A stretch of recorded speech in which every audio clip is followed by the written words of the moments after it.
Hey everyone, today I'll be walking you through how to create a QR code for your Squarespace website.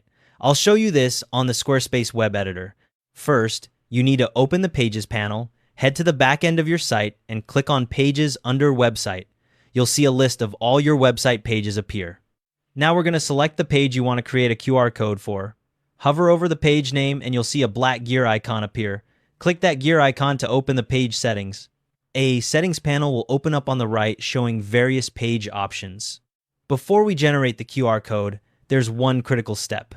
At the top of the General tab, you'll see the URL slug field. That's the bit that comes after your domain name in the address bar.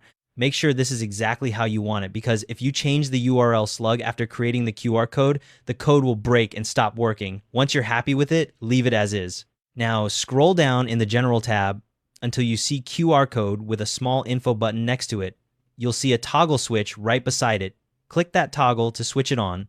Squarespace automatically generates a QR code for you. It appears instantly right there in the panel. Finally, we need to download it. Hover over the QR code image that just appeared, and you'll see a download QR code button show up. Click that button. The QR code downloads as a PNG file straight to your downloads folder, and it's ready to use immediately.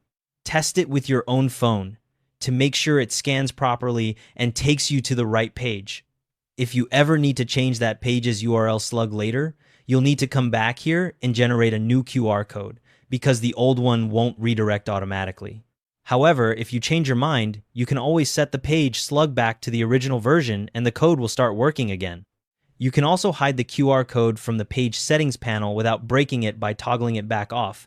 This is useful if you want to keep the feature active but remove it from view temporarily. Thanks for watching.